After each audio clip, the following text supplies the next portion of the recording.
పట్టించుకునేవాడు లేకుండా కాబట్టే చెప్తున్నా ఈరోజు రాజశేఖర్ రెడ్డి బిడ్డ ప్రకటిస్తుంది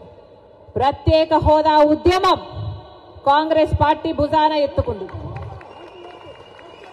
ప్రత్యేక హోదా ఆంధ్రుల హక్కు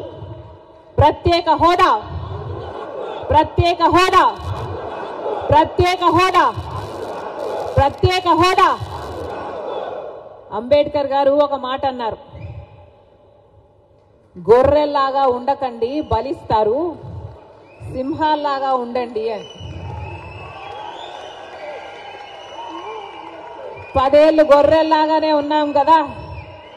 5 ఏళ్ళేమో చంద్రబాబు గారిని నమ్మి గొర్రెలయ్యాం ఇంకొక 5 ఏళ్ళేమో జగనన్న గారిని నమ్మి గొర్రెలయ్యాం 10 ఏళ్ళు గొర్రెల్లాగా ఉంటే ఏమైంది ఈరోజు మనం బలిస్తున్నారు అందుకే సింహాలలాగా ఉండండి అన్నాడు అంబేద్కర్ గారు సింహాన్ని చూస్తే ఎవరికైనా బలి ఇయ్యబుద్ధి అవుతుందా ఏమన్నా సింహం చూస్తే ఎవరికైనా బలి ఇయ్యబుద్ధి అవుతుందా గొర్రెని చూస్తే ఏమైతుంది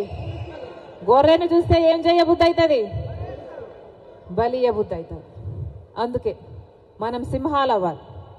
ఒక్కొక్కరు ఒక్కొక్క సింహం అవ్వాలి జై భీమ్ జై భీమ్ జై భీమ్ గొర్రెల్లాగా ఉండకండి ఒక్కొక్కరము ఒక్కొక్క సింహం అవ్వాలి మనం మటుకే కాదు రాష్ట్రంలోని యువత అంతా రాష్ట్రంలోని ప్రజలు అంతా ప్రత్యేక హోదా కోసం ఉద్యమించే ఒక్కొక్క సింహం అవ్వకపోతే మనకు ప్రత్యేక హోదా రాదు ఇంకొక మహానుభావుడు అన్నాడు పోరాడితే పోయేదేముంది బానిసత్వం తప్ప అని కాబట్టి పోరాడాలి పోరాడకపోతే ఏది మనకు తట్టలో పెట్టి ఇవ్వరు మనం పోరాడి సాధించుకోవాలి అవసరమైతే లాక్కోవాలి అలా తయారైంది లోకం తీరు 10 ఏళ్ళు గమ్మనున్నామే 10 ఏళ్ళు ఊసే లేకుండా ఉన్నామే ప్రత్యేక హోదా ఇచ్చారా ఎవరైనా పట్టించుకున్నారా ఎవరైనా బీజేపీ పార్టీ ఇచ్చిందా మన మంచితనం చూసి చంద్రబాబు గారు మన కోసం కొట్లాడారా మన మంచితనం చూసి జగన్మోహన్ రెడ్డి గారు కొట్లాడారా మన మంచితనం గురించి మన రాష్ట్రానికి పోలవరం ఇచ్చారనా మన రాష్ట్రానికి ప్రత్యేక హోదా ఇచ్చారనా మన రాష్ట్రానికి రాజధానికి డబ్బులు ఇచ్చారనా దేనికి గౌరవం ఎందుకు గౌరవించాలి ఇలాంటి మోడీ కేడీలని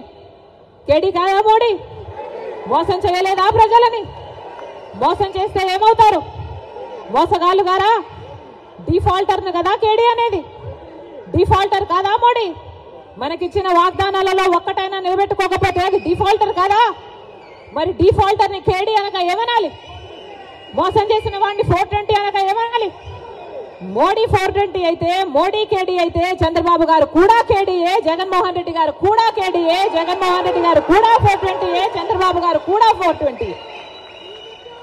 మన రాష్ట్ర హక్కు మన బిడ్డల హక్కు ప్రత్యేక హోదా ఈరోజు ఎంతమంది విలువనిస్తున్నారు ప్రత్యేక హోదా గురించి ఎంతమంది పట్టించుకుంటున్నారు ప్రత్యేక హోదా గురించి అసలు ప్రత్యేక హోదా మన రాష్ట్రానికి వచ్చునుంటే ఈ పాటికి ఎక్కడుండను మన రాష్ట్రం 15 లక్షల కోట్ల రూపాయలు విలువ చేసే ప్రత్యేక హోదా వచ్చుంటే మన పోలవరం మనం కట్టుకోలేమా మన రాజధాని మనం కట్టుకోలేమా ఎంత మేలు జరిగింది మన బిడ్డలకు ఏ రాష్ట్రానికన్నా మన రాష్ట్రం ఎందుకు తక్కువ ఉండాలి బాధ లేదా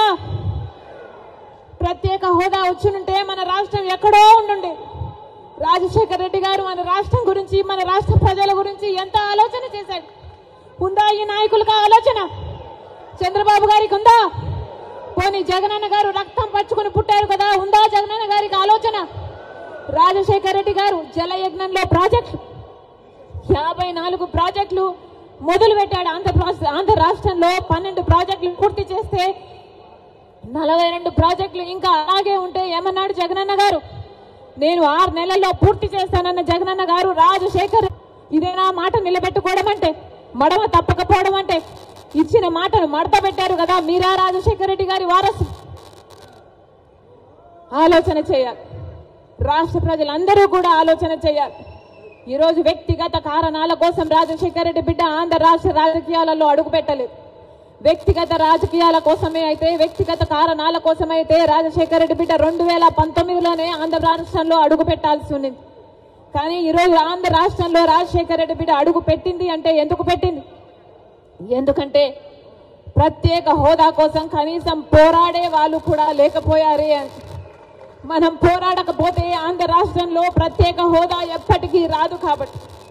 ప్రత్యేక హోదా ఇస్తానన్న ఏకైక వ్యక్తి రాహుల్ గాంధీ గారు మొట్టమొదటి సంతకం రాహుల్ గాంధీ గారు ప్రత్యేక హోదా మీద పెడతానన్నారు. కాబట్టే ఆ మాట పట్టుకొని రాజశేఖర రెడ్డి బిడ్డ ఈరోజు ఆంధ్ర రాష్ట్రంలో అడుగుపెట్టింది.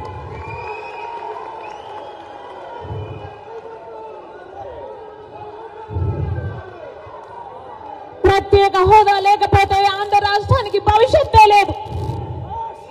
ప్రత్యేక హోదా లేకపోతే ఆంధ్ర రాష్ట్రం అభివృద్ధి చెందదు అని 10 సంవత్సరాలుగా చూసామా లేదా? మరి ప్రత్యేక హోదా మనకు లేకపోతే ఆంధ్ర రాష్ట్రం జరగకపోతే మన బిడ్డలు ఎలా బతకాలి? ఆంధ్ర రాష్ట్రం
ఇచ్చినందుకు దేవుడికి నేను రుణపడి ఉంటానని కూడా ఈ సందర్భంగా తెలియజేస్తా ఉన్నాను.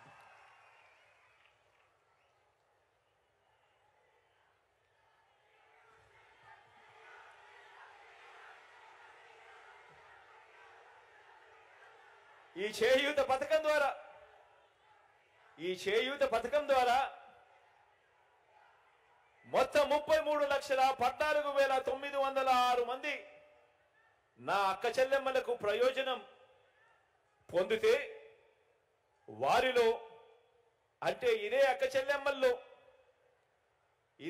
చెల్లెమ్మల్లో నవరత్నాల పథకాల ద్వారా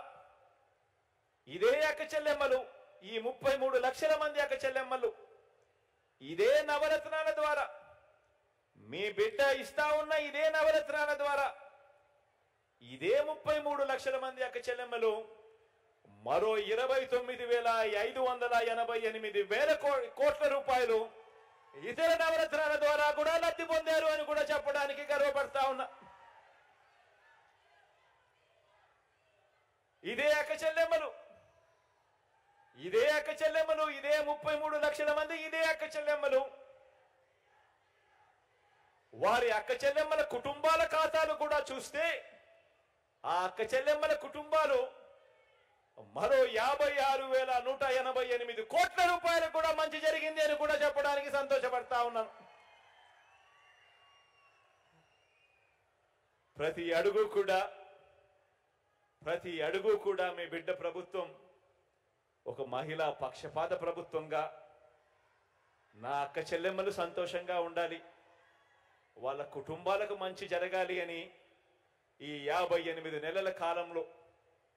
ఆ అక్క చెల్లెమ్మల గురించి ఆలోచన చేస్తూ, ఆ అక్క చెల్లెమ్మల కుటుంబాలకు మంచి జరగాలని విద్యాపరంగా,